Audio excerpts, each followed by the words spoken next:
Hello everyone. So I hope so कि आप सबकी तैयारी काफ़ी ज़्यादा शानदार तरीके से चल रही होगी। और गाइस, आप सबके लिए आज का जो वीडियो है वो काफ़ी ज़्यादा यूज़फुल रहने वाला है, क्योंकि आज मैं आपको बताने वाला हूँ टॉप 10 ऐसे कौन से कंपटीशन एग्ज़ाम होते हैं जो इंजीनियरिंग स्टूडेंट लिख सकते हैं ग्रेजुएशन के फाइनल ईयर के साथ में और फाइनल ईयर के बाद में। कई बच्चे ऐसे होते हैं जिनको पता तक नहीं होता है कि इतने सारे एग्जाम होते हैं जो डायरेक्टली आपके हाथ में गवर्नमेंट जॉब देके जाते हैं।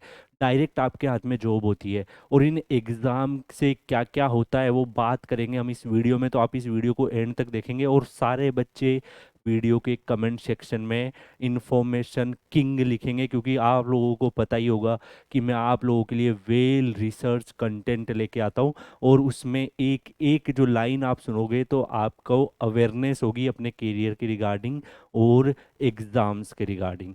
तो गाइज, यहाँ पे हम शुरू करते हैं। आप सबको पता होगा कि सबसे फर्स्ट जो पॉपुलर एग्ज़ाम है जो इंजीनियरिंग स्टूडेंट लिखते हैं वो होता है गेट का एग्ज़ाम। तो गेट जो है उसका फुल फॉर्म सबको पता है, graduate aptitude test in engineering. And उसमें अगर आप देखेंगे, जो भी स्टूडेंट्स है अगर उनको मास्टर्स करना है, पीएचडी करनी है किसी भी इंजीनियरिंग के किसी भी यूनिवर्सिटी में, जिसमें IIT, NIT, state government college, private college, सब, उसमें अगर आपको जाना है तो इस एग्ज़ाम के थ्रू आप जा सकते हैं। फॉरेन यूनिवर्सिटीज़ में भी जा सकते हैं, जैसे सिंगापुर, जर्मनी। ओके। इसके अलावा अगर आप डायरेक्ट गेट स्कोर कार्ड का डायरेक्ट यूज़ करके आप गेल में, ओएनजीसी में, एनटीपीसी में, आईओसीएल में, वेरियस पीएसयूज के अंदर क्या कर सकते हैं, डायरेक्ट जॉब ले सकते हैं। डायरेक्ट जॉब पीएसयूज के अंदर आप सबको पता ही है कि गेट से पीएसयू रिक्रूटमेंट करता है, और गेट के बारे में मैक्सिमम अवेयरनेस आप लोगों को ऑलरेडी पहले से ही होगी। ठीक है। और उसके लिए मैं वीडियो भी लेके आता रहता हूँ। इस चैनल पर एक प्लेलिस्ट देखेंगे ना, gate information and motivational session. इसमें अगर आप देखोगे मैंने बहुत अच्छा अच्छा रिसर्च कंटेंट देख रखा है। तो उनको देखते रहिए, आपको प्रॉपर अवेयरनेस रहेगी सारी अपॉर्चुनिटी जो आपके लिए होती है। ठीक है। यहाँ पे अगर हम देखेंगे, engineering services examinations UPSC EAC होता है जो यूपीएससी के द्वारा कंडक्ट होता है। एंड यहाँ पे अगर आप देखोगे हर साल उसकी पोस्ट आती है, सिविल में, मैकेनिकल में, इलेक्ट्रिकल में, तो उसमें पेपर होता है और हर साल पोस्ट आती है। यहाँ पे अगर आप देखेंगे तो ये क्या करता है, इससे कहाँ कहाँ आप जा सकते हो। फाइनल सिलेक्शन जो आपका इसमें होगा उसमें आप वेरियस मिनिस्ट्री और डिपार्टमेंट में जाके जॉब ले सकते हो। क्लास 1 ऑफिसर की, ग्रुप 1 ऑफिसर की जॉब आप ले सकते हैं। और यहाँ पे जैसे बॉर्डर रोड ऑर्गेनाइजेशन हो गया, जो हमारी बॉर्डर एरिया है वहाँ पे जो रोड बनाते हैं उसमें जो इंजीनियर्स होते हैं उसमें आप जा सकते हो। सीपीडब्ल्यूडी में जा सकते हो, सीडब्ल्यूसी में जा सकते हो, सीपीईसी में जा सकते हो। बहुत सारे और भी बहुत सारे गवर्नमेंट डिपार्टमेंट है जिसमें आप यूपीएससी एएससी के थ्रू जा सकते हो एग्जाम देके। देखो यार, एग्जाम की प्रिपरेशन अगर आपको करनी है ना, मैं बता रहा हूँ, अगर आप कोई भी टेक्निकल एग्जाम की प्रिपरेशन कर रहे हो तो आपके कॉन्सेप्चुअल क्लियरिटी बहुत स्ट्रोंग होनी चाहिए। अगर आपकी कॉन्सेप्चुअल क्लियरिटी अच्छी है, आपकी पकड़ है उन सब्जेक्ट में, टीम है, आपको एक स्ट्रोंग कॉन्फिडेंस है कि हाँ, मैं मेरे को सारे कॉन्सेप्ट आते हैं, तो उस केस में क्या होगा कि आप जिस भी एग्ज़ाम की प्रिपरेशन कर रहे होंगे बस थोड़ा थोड़ा चेंजेज होगा और आप इजीली सारे के सारे जो एग्ज़ाम है उनको क्लियर कर लेंगे। तो अपने कॉन्सेप्ट को स्ट्रोंग करो। अगर आपके कॉन्सेप्ट स्ट्रोंग है, आपकी जो सब्जेक्ट है उसमें पावर है, आपने ग्रिप बना ली है, तो फिर हल्का हल्का सिलेबस चेंज होगा और आप सारे के सारे कंपटीशन एग्जाम जो है वो क्लियर कर लेंगे। उसके जीते ज़्यादा एग्जाम्पल है, जो टॉपर्स होते हैं इवन वो सारे एग्जाम को टॉप करते चले जाते हैं। और क्यों? जस्ट बिकॉज कि उन्होंने उस सब्जेक्ट में एक ग्रिप बना ली है। तो आप लोगों को भी वो ग्रिप बनाने पे ध्यान देना है। ठीक है। यहाँ पे अगर आप देखोगे आगे, Indian railway management services, UPSC, IRMS, ये आप सबको पता ही होगा कि यूपीएससी में जो रेलवे की वैकेंसी होती थी पहले इंजीनियरिंग सर्विसेज से होती थी, और अब उसको बीच में 1 साल के लिए सिविल सर्विसेज में डाल दिया था, और अब उसका अलग से एग्जाम आईआरएमएस हो रहा है। अभी ये बहुत ज़्यादा पॉपुलर है। आप लोगों के लिए गेट वाला पे हो सकता है कुछ शानदार सा आपको सरप्राइज भी मिले। ठीक है। यहाँ पे अगर आप देखोगे तो आपको रेलवे में क्लास 1 ऑफिसर की जॉब मिलती है अगर आप यूपीएससी आईआरएमएस के थ्रू जाते हैं। सिविल सर्विसेज एग्जामिनेशंस की भी कई बच्चे प्रिपरेशन करते हैं, ये भी टॉप मोस्ट एग्जाम है। और आप सबको पता है कि अगर आप जाके सिविल सर्विसेज का एग्ज़ाम का डाटा देखोगे तो आपको पता चलेगा कि काफ़ी ज़्यादा नंबर्स में इंजीनियर्स जो है वो सिविल सर्विसेज की तैयारी करते हैं। और अगर आप लास्ट 3-4 ईयर के टॉपर्स भी देखोगे तो वो इंजीनियरिंग बैकग्राउंड से ही होंगे। तो यहाँ पे अगर आप देखोगे तो आप आईएएस आपका ड्रीम है, आईएफएस आपका ड्रीम है, आईपीएस ड्रीम है, आईआरएस ड्रीम है, ग्रुप आप 1 की पोस्ट चाहते हो गवर्नमेंट ऑफ इंडिया में जाके, तो आप इन सारी की सारी जो सीट्स है उनके लिए फाइट कर सकते हो यूपीएससी सिविल सर्विसेज एग्जामिनेशंस के लिए। अपने आप को कम मत आको यार, जो टॉपर बनता है ना यूपीएससी सिविल सर्विसेज का वो भी स्टूडेंट ही होता है। बस वो डेडिकेशन, पंचुअलिटी और एक कमिटमेंट के साथ तैयारी करता है, और जो डेडिकेशन, पंचुअलिटी और कमिटमेंट के साथ तैयारी करेगा उसको रिजल्ट मिलेगा। तो आपके अंदर ये 3 क्वालिटी जो है ना वो होनी ही होनी चाहिए। ये 3 क्वालिटी अगर आपने बना रखा है, अपने आप से कमिटमेंट बना के रखो, डेडिकेशन बना के रखो, और पंचुअलिटी के साथ अपने जो डेली टास्क है उनको फॉलो करते जाओ। रिजल्ट के बारे में मत सोचो, अपने टास्क के बारे में सोचो, आपके टास्क बेस्ट होने चाहिए, रिजल्ट आपको जरूर मिलेगा। ठीक है, यहाँ पे अगर आप देखेंगे इसके बाद कौन सा एग्जाम है, बीएआरसी का एग्जाम होता है। कई बच्चे बोलेंगे सर बीएआरसी का एग्जाम तो सर गेट के स्कोर कार्ड से लेते हैं। नहीं, बीएआरसी के 2 प्रोसेस होते हैं। अगर आप इसके बारे में जानना चाहते हो तो मैंने एक वीडियो भी लिया है, how to become a BARC scientist, जो प्लेलिस्ट बनाई हुई है उसमें डिटेल बार्क के बारे में आपको वीडियो मिलेगा, जिसमें आप जाके पूरा प्रोसेस चेक कर सकते हो।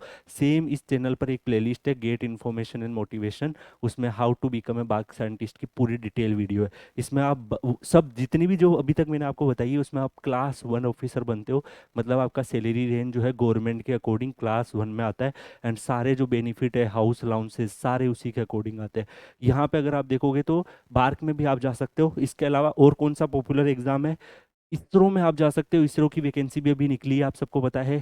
अभी तो गेट स्कोर से निकली है, लेकिन और भी इसरो की वैकेंसी आने वाली है। अभी अभी आप देखो थोड़े दिन आपको अलग से एग्जाम भी होगा, क्योंकि ऑफिशियली इसरो ने ये लेटर्स रिलीज कर दिए हैं, और उसके ऊपर भी मैंने वीडियो लेके आपको बताया।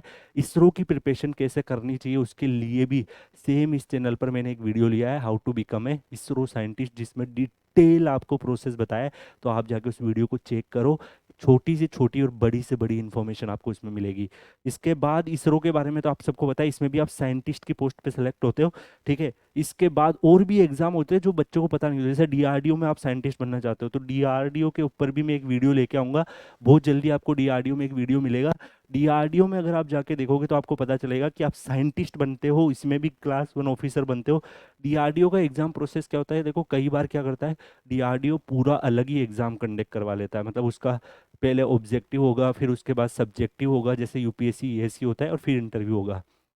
लेकिन पिछले 1-2 सालों से क्या हो रहा है, गेट स्कोर से आपको वो लेते हैं और फिर मेंस एग्जाम होता है, और उसके बाद वो आपको क्या करते हैं, आपको आगे इंटरव्यू में लेके जाते हैं। तो इसके ऊपर मैं वीडियो लेके आऊंगा, how to become a DRDO scientist, आपको बहुत जल्दी मिल जाएगा। तो उसमें आपको डिटेल पूरा प्रोसेस पता रहेगा, आप वरी मत करिए। ये भी आप फाइनल ईयर के स्टूडेंट, और जो जितने भी मैंने एग्जाम अभी तक बताए हैं ना उसमें से मैक्सिमम एग्जाम वो है जो फाइनल ईयर के स्टूडेंट भी लिख सकते हैं। ठीक है, आगे बढ़ते गाइज। यहाँ पे पीएसयू के एग्जाम होते हैं। सर पीएसयू तो गेट से लेते हैं, नहीं, बहुत सारे ऐसे पीएसयू होते हैं जो गेट से भी नहीं लेते हैं और अपना अलग से एग्जाम कंडक्ट करवाते हैं।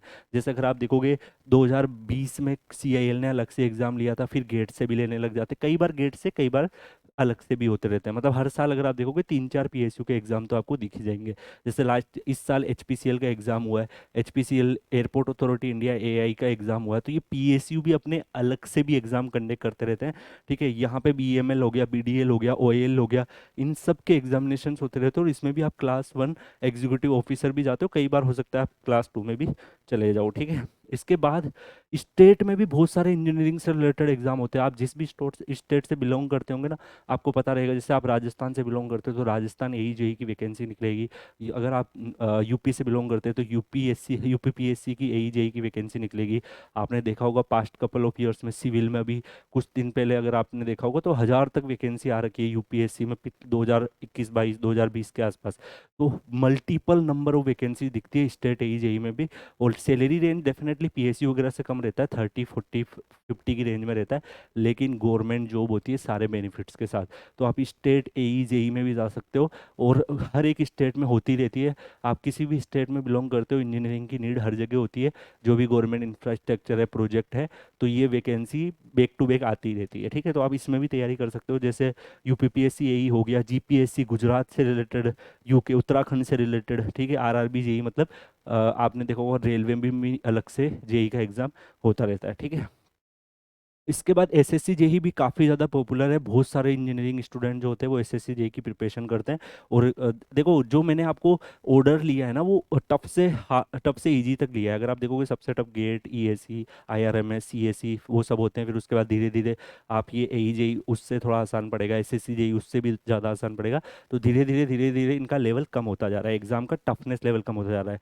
तो जैसे अगर आप जूनियर इंजीनियर जाना चाहते हो, देखो वो तो जाएंगे क्लास 1 ऑफिसर, अब उनके अंडर में जो काम करते हैं जूनियर इंजीनियर, उसमें अगर आप जाना चाहते हो सेम ऑर्गेनाइजेशन में, एमईएस, बीआरओ, सीपीडब्ल्यू में, तो आपको एसएससी जेई के थ्रू जाना होता है। जैसे अगर आप सिविल सर्विसेज से जा रहे थे तो आप क्लास 1 ऑफिसर बन रहे थे। ठीक है, इंजीनियरिंग सर्विसेज से जा रहे थे तो उसी के अंडर में जो काम कर रहे होते हैं वो यहाँ पे इसके थ्रू चले जाते हैं, एसएससी जेई वगैरह के थ्रू। तो आप इसमें भी जा सकते हो। और हर साल एसएससी जेई का एग्जाम होता है, और काफ़ी अच्छे नंबर ऑफ वैकेंसी आती है। अभी आप सबको पता ही है, पीएमओ ने 10 लाख रिक्रूटमेंट का प्रॉमिस किया है, तो अच्छे खासे नंबर आपको दिखेंगे अपकमिंग 2023-2024 में। तो आप लगे रहिए जिस भी एग्जाम की प्रिपरेशन करते हो। तो गाइज, मैंने आपको यहाँ पे टॉप 10 एग्जाम बताए हैं जो इंजीनियरिंग स्टूडेंट प्रिपेयर करते हैं, कंपटीशन एग्जाम। और मैं आपको बता रहा हूँ, आगे भी आपको ऐसे बहुत सारे वीडियो मिलते रहेंगे।